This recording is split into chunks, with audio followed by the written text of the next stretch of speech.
These are 5 defenses to stream in Week 9.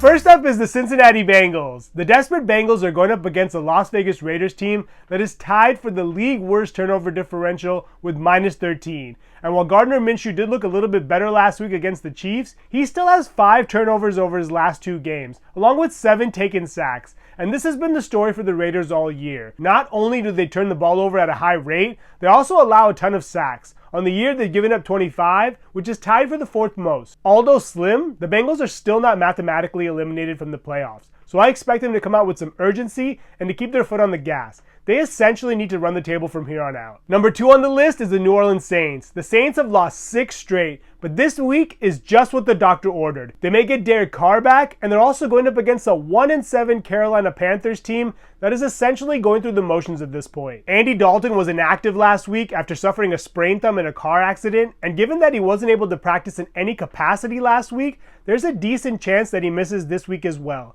which means Bryce Young should draw another start. And even though Young looked better last week, throwing 2 touchdowns, he still had 2 interceptions and took 2 sacks. And the Carolina Panthers still have the 4th worst turnover differential with -6. So I'm expecting the Panthers to struggle again, regardless of who's at quarterback. It also doesn't help that Deontay Johnson is now in the Baltimore Ravens, and Adam Thielen may not be ready to return. So even though the Saints have allowed the most yards per game and the 6th most points per game, this matchup is still good enough to warrant taking a chance on. Number 3 on the list is the Houston Texans. The Texans have been coming on as of late. Over the last 3 weeks, they've been the number 3 scoring defense in fantasy. During that span, they have 12 sacks, 5 interceptions, and 4 fumble recoveries. And this week, they get a Jets team that's coming off of an ugly loss against the Patriots, their 5th straight. Aaron Rodgers is not what he once was. Over his last 4 games, he has 6 interceptions, along with 2 fumbles. The Jets have simply not been able to protect him or run the ball, and on a short week against a surging defense, I'm expecting him and the Jets to struggle again. Number 4 on the list is the Washington Commanders. Since week 4, the Commanders have been the 5th highest scoring defense in fantasy.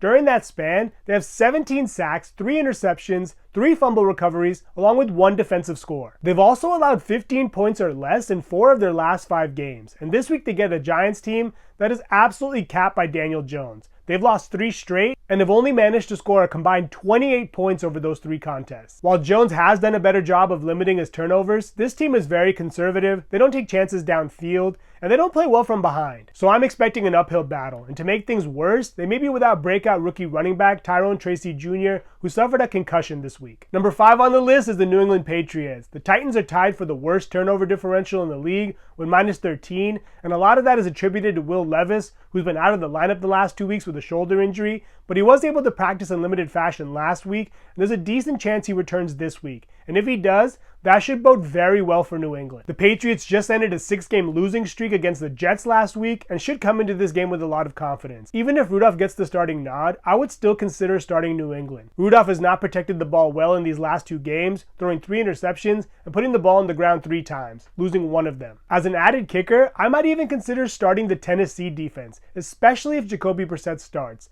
This is still one of the worst offensive lines in the league, and they've allowed the 2nd most sacks in the NFL with 27. Those are 5 defenses to consider streaming for Week 9. Thank you so much for watching. Please subscribe and let me know which defenses you think we should stream in the comments below.